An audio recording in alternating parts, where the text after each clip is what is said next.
Hello, Janeites, and welcome to Austen Chat, a podcast brought to you by the Jane Austen Society of North America. I'm your host, Brecken Wood from the Georgia region of Jasna. Listeners, odds are if you're a fan of Austen, you, like me, are also a word nerd. I have a thesaurus bookmarked on my browser, and I have been known to peruse the dictionary in my leisure time. I am therefore excited, thrilled, delighted, and overjoyed to have Charlotte Brewer as my guest today to talk about Jane Austen and the Oxford English Dictionary. Charlotte Brewer is a professor of English language and literature and a senior tutor at Hertford College, Oxford. She began her career as a medievalist, subsequently turning to the history of the English language and, in particular, its record in the Oxford English Dictionary. Her publications include studies of Jane Austen and Shakespeare in the OED, and she is currently editing a selection of the letters of James Murray, the first chief editor of the OED, which, for those of you who saw The Professor and the Madman, was the role played by Mel Gibson. Welcome to the show, Charlotte. Thank you. Hello. Okay, so to start off, this is our icebreaker. We're going to play an Austen version of Would You Rather. So, would you rather be forced to take a turn about the room with Caroline Bingley, or to play whist with a drunken Mr. Hurst? Well, actually, I couldn't think who Mr. Hurst was. I had to go back and have a look. He's a pretty minor character. Yeah, exactly. Yeah, well, he struck me as deeply unattractive, as he's evidently supposed to be. And but I could see you picked them both out because they have something to say about reading. I mean, so Mr. Hurst thinks it's utterly extraordinary anybody should prefer a book to cards. And Caroline Bingley obviously is trying to get Mr. Darcy's attention by pretending to be a great reader when obviously she's nothing of the sort. So I thought that was a pretty awful choice, but I think it might be quite fun to find out exactly what Caroline Bingley thinks that she does want out of a library. Presumably, she wants very beautifully bound books, which will look incredibly impressive on her shelves. And that might be quite an interesting thing to discuss with her, what the books look like, whether you get a great run of major authors and which authors, in fact, she would want. Maybe or you could catch her out if she actually had no idea at all about that. But I thought at least there would be something to say. That's such a great parallel that you've drawn between those two characters. I would love to take credit for that thought, but I really didn't think of it beforehand. I love that quote from Caroline Bingley is always misappropriated. If you ever see on a t-shirt or on a mug or anything, it'll say, "There is no enjoyment like reading Jane Austen." And it's like, no, Caroline Bingley said that, and she didn't really mean it. She was just putting on airs. There's something really, really shameful for Britain out of that. You didn't come across this, but it was chosen. There was some commemorative stamps for Jane Austen, for great writers. And Jane Austen was on the stamp, and that was the quotation. So it was just lamentable, really. It drives Austen fans crazy because we all know the full content. And the same thing happens with like Mrs. Elton from Emma. There's no real comfort or no substitute for comfort for staying at home. She talks about how, I just love to stay at home. And really, she always wants to be out and doing, and she's a busybody. Yeah. So all of it's really, I think Jane Austen herself would kind of laugh at how her quotes are taken out of context. Yeah, she'd really relish it, yes. Yes. Okay, Charlotte, let's dive in. Since you are an expert on the history of the Oxford English Dictionary, can you start by giving us an overview of the dictionary and its origins? Like, how did it start and what were its goals and its purpose? Actually now, in itself is a historical dictionary. It's a dictionary that was published a long time ago. But one of the things that the editors set out to do when they make it was to produce the first historical dictionary of English, truly historical, in a way that nobody else had ever done before. What they wanted to do was to give the history of as many, ideally all English words, obviously that was impossible, all words in English, but not just their current sense, current being the end of the 19th century, but a full history of what they called a biography of every word from its first recorded use in written down sources right through to the present day. So that made the dictionary totally, it was unique, it was revolutionary for a dictionary in English. Actually, the same sort of thing was being started up in various other countries in Europe. I mean, they were following the footsteps, for example, of the Grimm brothers in Germany. But it was a very, very bold and ambitious ambition for them to have. So they wanted to give a complete history of every word in the English language. And the way they set out to do this, which is the only really way that they could do, was also another incredibly ambitious sort of target that they set their hearts on. They wanted to be based on proper evidence, and this was very much the age in the 19th century. People were really coming to understand the importance of empirical evidence of data for whatever scientific theory or investigation you were engaged in. So they wanted the evidence for the OED was quotations from examples of real use. These words had really they needed to show that these words had been actually used in the English language. They couldn't actually, well, they did record words from very early on, which were evidenced in manuscripts, but actually they had, for practical reasons, to limit themselves to printed sources, although those printed sources were often editions of manuscripts. So they set out they said that the meaning of a word is revealed by how it's been used in context. And they set out to get real examples. And this is one of the main reasons why the dictionary took such a long time to make. They started on it, a bunch of gentlemen scholars, really, men, they were all men, started up this idea in the 1850s, the end of the 1850s. But they didn't really get going until this person called James Murray was appointed as editor in 1879. And then he worked from 1879 to the end of his life on the dictionary. He died in 1915. So that's a very long time to spend. And the dictionary came out in 123, possibly 128, I'm not entirely certain, installments between 1884 and 1928. So it was a sort of incredible, heroic undertaking. And in many ways, it was remarkable that it was even finished at all. So it's still regarded as a major landmark in English language lexicography. It became famous very quickly in England and the UK. In the US, actually, a lot of American readers contributed because the way in which they got these quotations together, they couldn't do it themselves. They had to outsource it to the public. So it was a sort of very early example of crowdsourcing. And they got loads and loads and loads of individual helpers to read books of all sorts and to send in these quotations. And so the result is that the dictionary is very long. In the end, in 1928, it was published in 10 very, very fat volumes. And page after page is covered with quotations from, well, the giants of literature and English language. So there are loads of quotations from Chaucer, from Shakespeare, from Milton, from Dryden, these key figures in the history of English language. I mean, in fact, history of English literature, because there's possibly a very interesting difference between language and literature. I mean, what is language? Is it what great men have written in the past, or is it the language that everybody uses? And they set out, in fact, to be objective and to not to leave words out for any particular reason. And they were trying to produce a scientific, objective account of the English language, but it also came to be regarded as a sort of cultural icon, a sort of it represented the nation. Not it wasn't just a history of the language; it was a history of how one of the newspaper reviews said how Englishmen had read and thought over the centuries. So it has it's a very cultural object, not just a sort of linguistic one. But also it's a living object, right? Because they keep on updating it and writing new editions because English is alive. That's right. As we use it, it changes and we add new meanings and old ones fall away.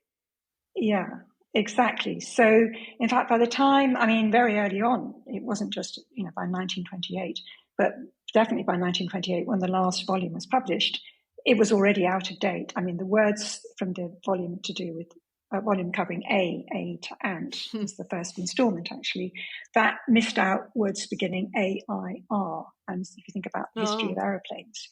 And so that, there was particularly in that period, there was over the course of the first edition of the First World War, and an enormous technological change. Military vocabulary was coming into use, but also there was a sort of explosion of interest in there were many things that were happening culturally and music and art over that period.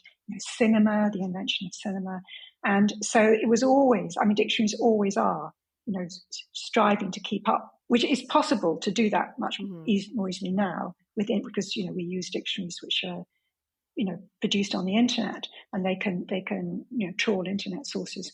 But when you're using manual labor to get your sources together, and when there's such a long time that has to be devoted to editing and then to going through proof stages, so you think about the technology of printing and in the late 19th century, there's a big gap between doing the research and actually getting it published.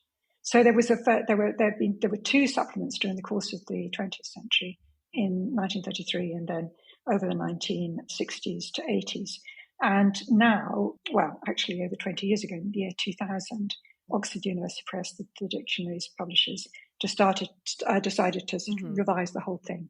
And they've gone back they've revised they are in the process of revising every single entry. Not in an organized, not in a way which we might think of as organized. Of course, it is highly organized, but they actually started with the letter M, and they tended to dot about, and they've dotted about between revising old entries that were out of date, and also putting in vast quantities of new material.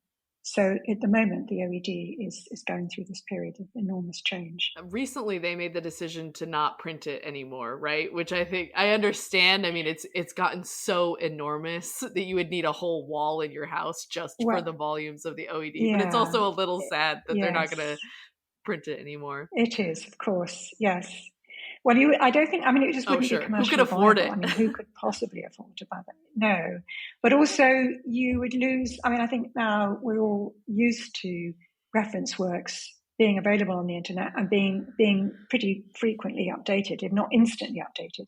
So I think we'd find it, intolerable. One of the things that the recent OED, we're getting a bit off track now, but was very good about was actually Webster's, many dictionaries were terrific at this, was they got the language of COVID onto their screens very, very quickly with new usages of words like lockdown and so on.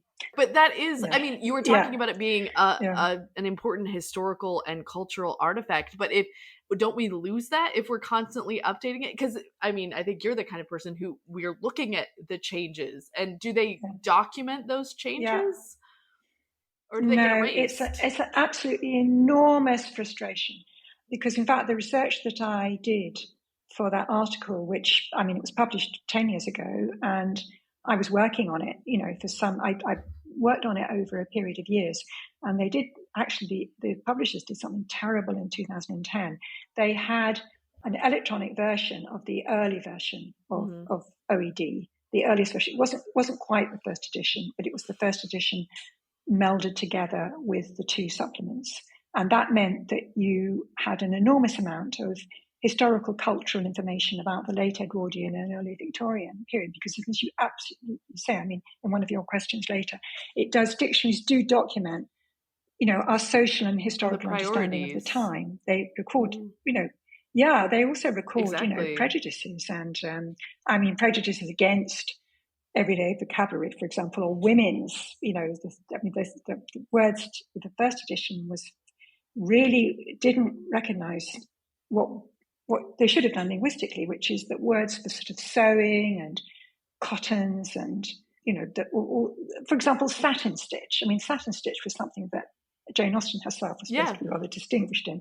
And that did get into the first edition of the OED, but it crops up a couple of times or more than that, perhaps, in her own writing. And in the first OED, there is no example from the 18th century or the 19th century or the early 19th century of the use of the word satin stitch. But of course, women were engaged in embroidery throughout. And those sorts of words tend to get neglected. But if we then now replace them, then it will look like that there was never that oversight. But it's important that we know that oversight was there. Yeah, no, I could see how that's incredibly frustrating. Yes, exactly. So you can look up, I mean, if you've got a copy of the original OED, which I mean, they're now sort of antiquarian objects, but you can look it up manually, but actually it's very difficult to do research on it manually. You've got to be looking up, many words, an hour, and therefore you need electronic access. And that's now very difficult. I mean, dictionaries still, I mean, they are commercial. Sure. I think I'm right in saying not in the US and not in the UK. They're not supported by the state. They're supported by commercial companies, and those companies are focused on people believing that they're up to date and reliable. Yeah, and they don't want to have. I mean, there's no problem with having Satin Stitch or not in the dictionary, but there are problems with it. The first edition had all sorts of definitions which you just could not have in a dictionary now. I mean, anything to do with race, ethnicity, they have had to go through and just get rid of. Yeah. Well, they've never got rid of a word, but what they had, I mean, just for example, there's an awful lot of anti-Semitic and 19th century English literature. I guess American literature might have to went on, so I don't know. But 19th century English literature has a lot of anti-Semitic terms in, but they're not identified as such in the OED. Yeah, but and that's fine, and that's what we should do. But it's also important to know that there was a time when they weren't.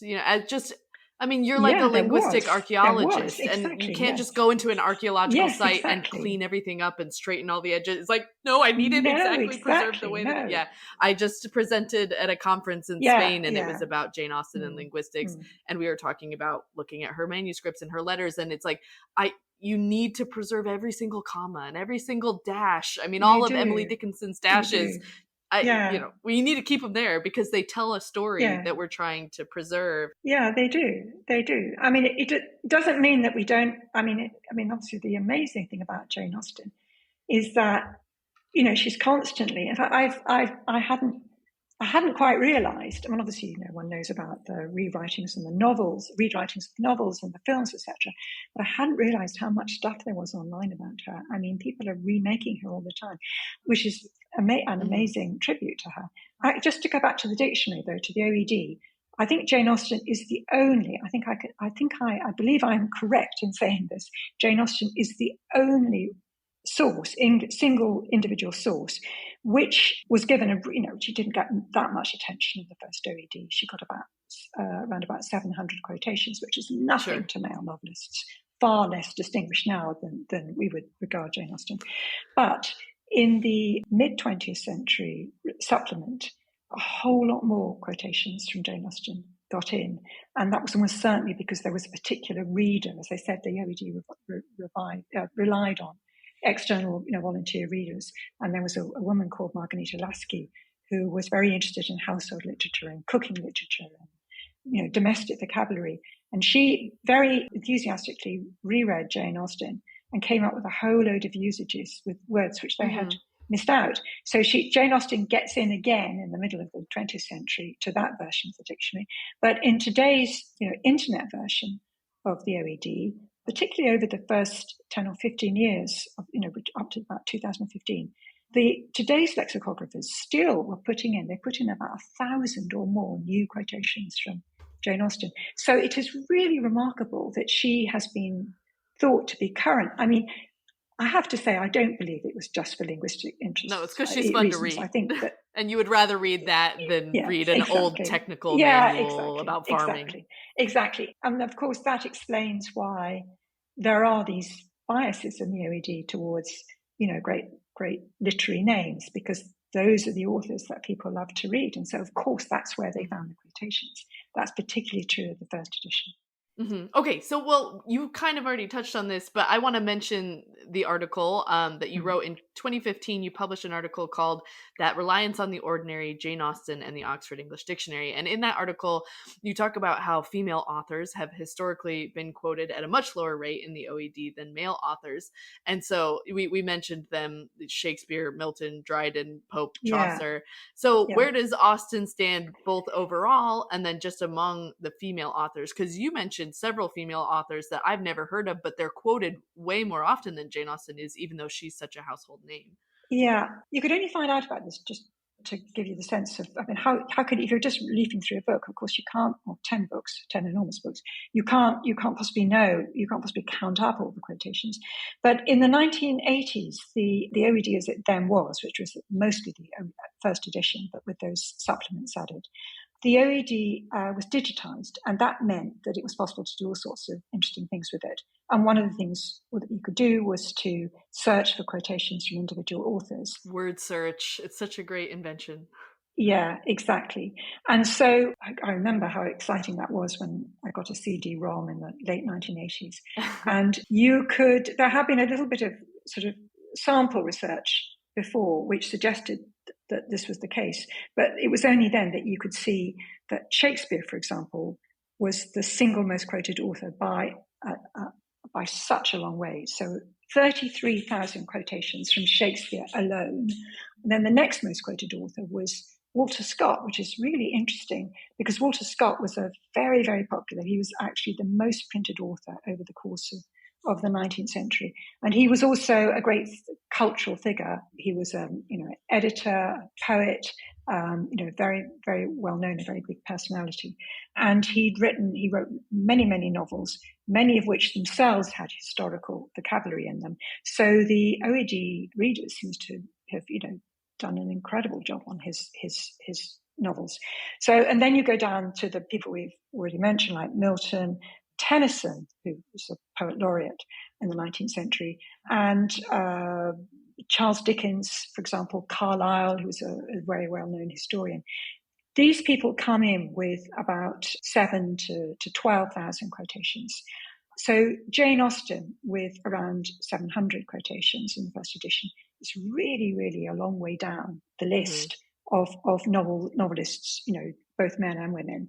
But if you look at how she figures as a female novelist, interestingly, other women, as you've just said, they actually come before her. So the most quoted novelist, the most quoted woman in the first OED was George Eliot, which really surprised me because maybe this is just revealing my own ignorance, but I know Middlemarch is pretty long, but that's really kind of the only one I can name by her. Right. Well, she must have written actually, I guess about 5 or 6 novels, but they were long novels.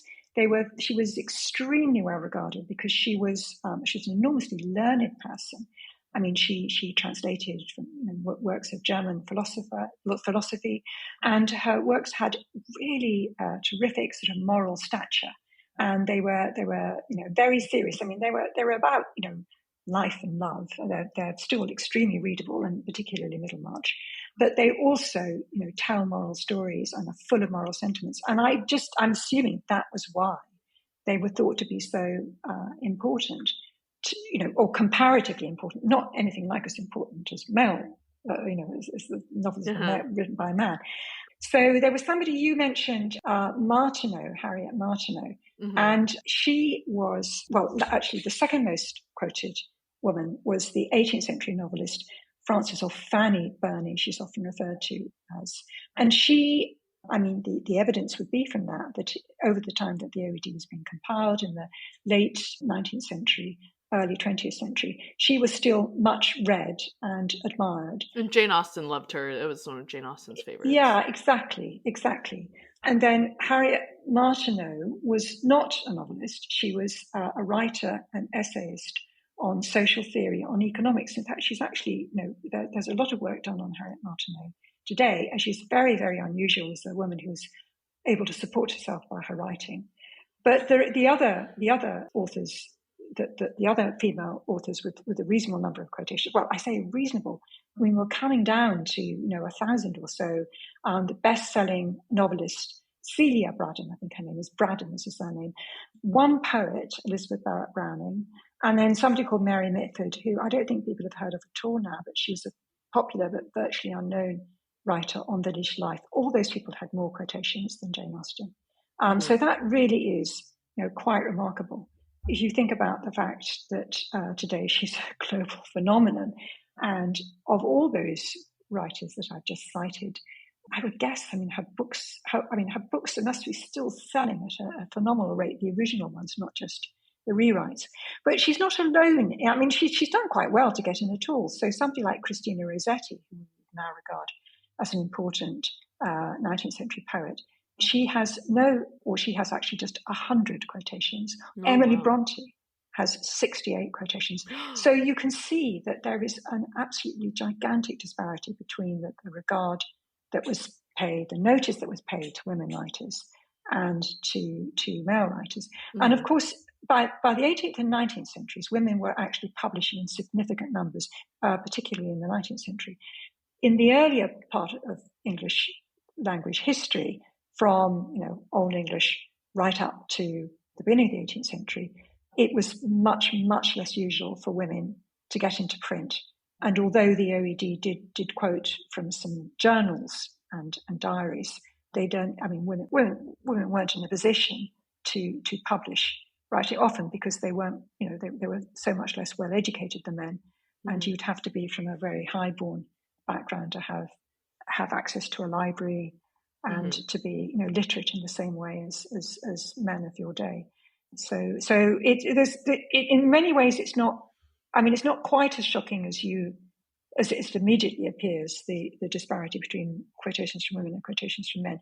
But nevertheless, that it's still very, very surprising that you don't have more quotations from the 19th century female sources. Well, and then the next layer of this is, which you point out in that article, is that when Austen does appear in the OED, it's almost always for household and everyday vocabulary rather than conceptual and moral. And that begs the question, is it because she actually uses more domestic feminine language, or is it because that's what the Victorian dictionary writers were looking for in her work, or is it a little bit of both? Yeah. So that's the sort of the nub of the question. That was what I was, trying to think about when I started, interrogating the versions of the dictionary digitally and seeing that she is quoted quite a lot for. It's not so much that she isn't quoted for more ordinary types of usage. So let me get what I mean to say is that, if you look at moral and vocabulary relating to moral standards, although we think of her novels as having a very, very strong moral direction, notwithstanding that they're also extremely entertaining, you don't find it. If you look up typical words relating to morality, say sort of conscience, words or quite sort of writerly words, sort of the sort of pyrotechnic language that Dickens uses, for example. You don't find Jane Austen there, but you do find this really large quantity of words which are denoting household objects, words for cloth, for sewing, what we've already talked about.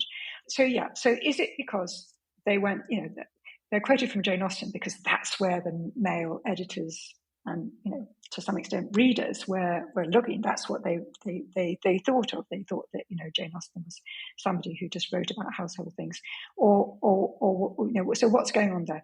And I think there is something really interesting which is picked up very early on as a feature of Jane Austen's novels. She was writing at the beginning, or the early versions at the end of the 18th century, beginning of the 19th century. And she, as you can see from Northanger Abbey, she was well aware that there was a whole body of literature out there which had been, still was extremely, best-selling and very popular, which was to do with really sort of melodramatic stuff. Gothic fiction is what we use, the term we use now. And so there were, actually, there's a really interesting quotation from Walter Scott, for example, who wrote in his diaries in 1826 that he had read again, and for the third time at least, Miss Austen's very finely written novel of Pride and Prejudice. And he goes on to say, that young lady, it's a bit patronizing, has a talent for describing the involvements and feelings and characters of ordinary life, which is to me the most wonderful I ever met with. And then he goes on to say, the big bow wow strain I can do myself, like Eddie Now Going. He's writing in a sort of grandiose or the pompous way, but the exquisite touch which renders ordinary commonplace things and characters interesting from the truth of the description and the sentiment is denied to me. So that's something that Walter Scott was noticing, that she is dealing with everyday matters and that she's not a sort of grand, artificial or sort of large scale writer. And here's an interesting comment from somebody called Anna Milbank, who became the wife of Byron. I'm sorry to define her in terms of the man to whom she was married.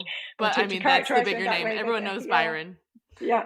But she wrote a letter describing Pride and Prejudice again to her mother.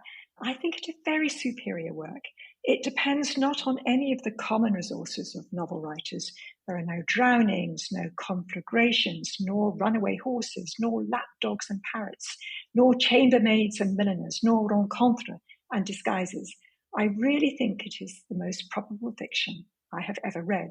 So you can see that people, even in her contemporaries reading her, were actually thinking about her as somebody who engaged with and who dealt with the ordinary stuff of life, ordinary life as sort of social meetings, questions of sort of parties, the sort of the sentiments, the desire to get married, the emotional landscape of ordinary life. The internal, yeah, exactly. But also, there's a lot to do, also in her letters actually, to do with what happens in the kitchen.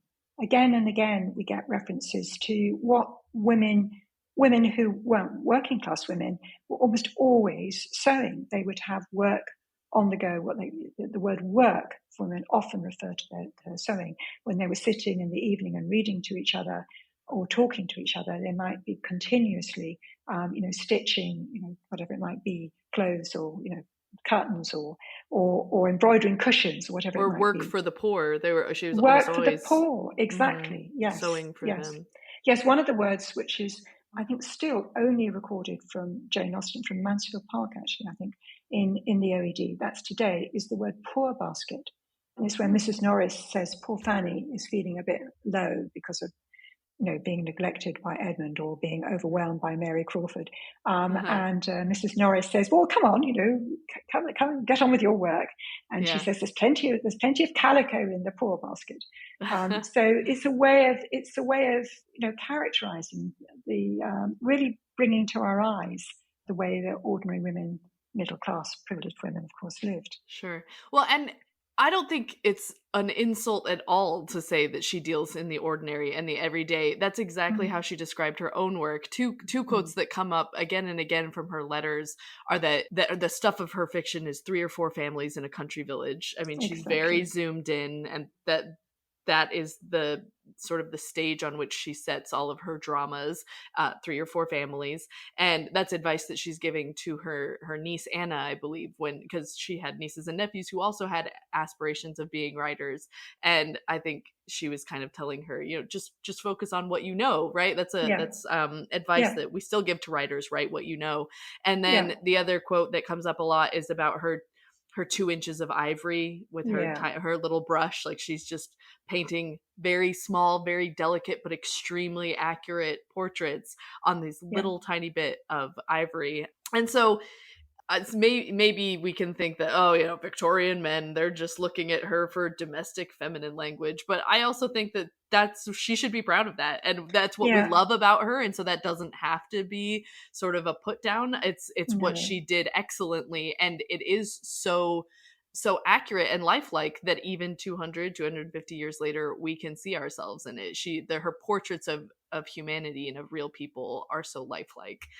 Yeah, and you're right. It's what you just said. It's what we love about it. But I mean, but the reason I have the title for my article that I have, which is that reliance on the ordinary, that comes from an account of her by somebody nobody's heard of now, but he was a really well-known literary critic in his day called George Sainsbury, who edited editions of Austen's work and then published history of English literature and a book on the English novel in the early years of the 20th century.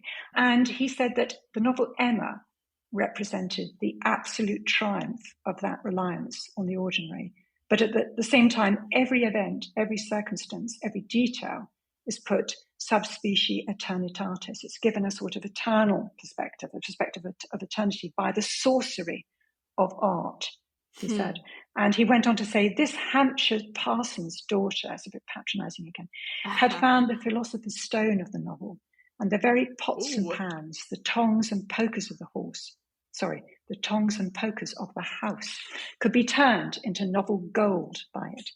I have So never heard that quote. That's awesome. The Philosopher's Stone. I mean, it also yeah, makes me think of Harry yeah. Potter, of course, but that's Yeah, great. it's interesting. It's linked to the pots and pans, this very vocabulary which the OED readers picked out and put into the dictionary. It's seen as, I mean, it's even seen, in her day, or in that case, about 60, 70 years later, as somehow absolutely intrinsic to her genius. And I just must say, I only noticed it this recently when I was looking again at George Sainsbury's edition of Pride and Prejudice, and I hadn't clocked that right at the end of the his preface, he says, and this just gives you such a taste of how attitudes between men and women. Well, let's hope they change. But anyway, he says, well, any Englishman of any taste, if they came across, and he gives a list of some female characters, would be bound to fall in love with these characters. He puts Elizabeth Bennet as the first one.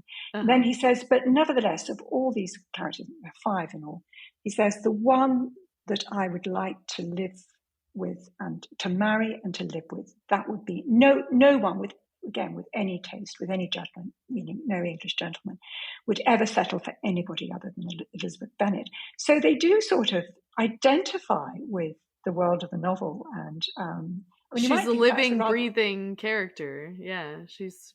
I mean, I think, you look at the photograph of George Sainsbury on his Wikipedia page and you say, well, you should be so lucky. You're no Mr. Darcy, George Sainsbury. No, but it is interesting how intimately engaged both men and women have felt by these novels of Jane Austen. So it is extraordinary that it's the intimacy of the sort of identification with the world of the novel is really very interesting. Yeah. Mm-hmm.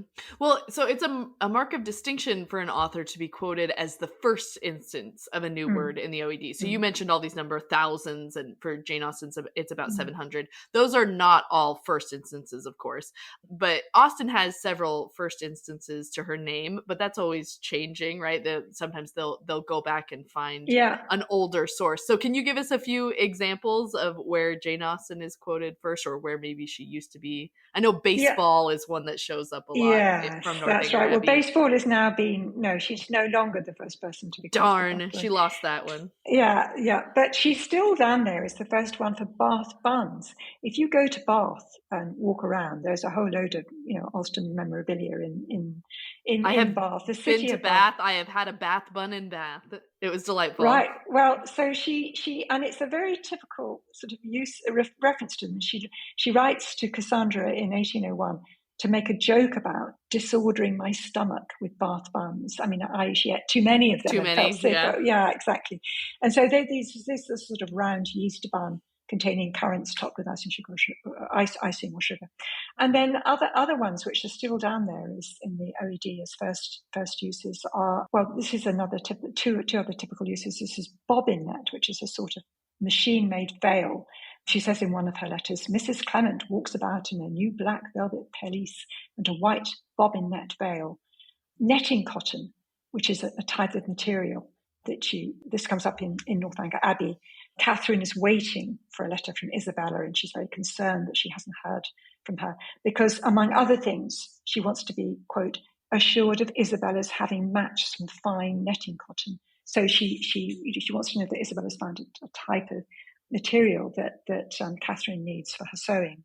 So Poor Basket is another one. That's Mansfield Park. And an example of cooking in Emma.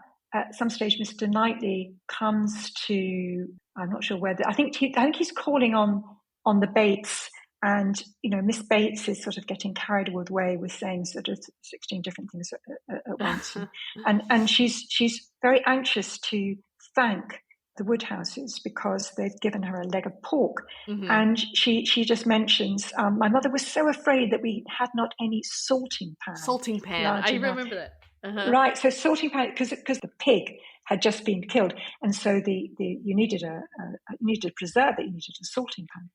So there's lots of words of that sort. There's also everything you just mentioned. Yeah, it's about material or it's about cooking. Yeah. It is those domestic household words. Yeah, and another. I mean, I can't believe that the OED won't eventually manage to find earlier examples, but she's the two really interesting ones from Sense and Sensibility, referring to Marianne and her relationship with Willoughby. Well, obviously, Marianne thinks that she's engaged to Willoughby, and then she realizes that she's no such thing. And so when Eleanor is trying to find out from Marianne what exactly happened between her and Willoughby, Marianne uses the word engagement, and Marianne, responds, engagement. There has been no engagement. And because, it was all done through sort of suggestion. And there is that word engagement with that quotation in the OED as the first example of engagement. Really? Yeah.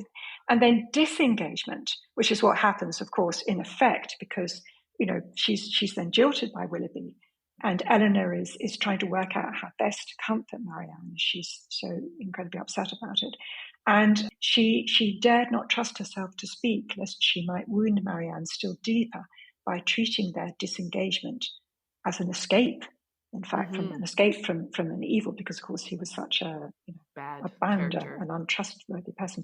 So both engagement and disengagement are in there. So that's a very interesting example of vocabulary, which is to do, incredibly important to do with marriage and to do with promises, to do with domesticity, to do with, sentiment.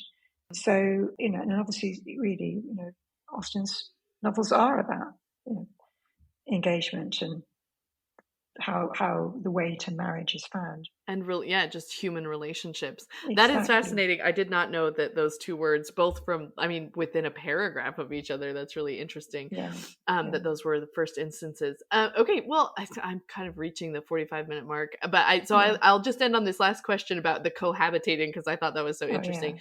So you gave a fascinating example of a new sense of a word being added to a later edition of the OED, the sense of cohabitating for the phrase live with.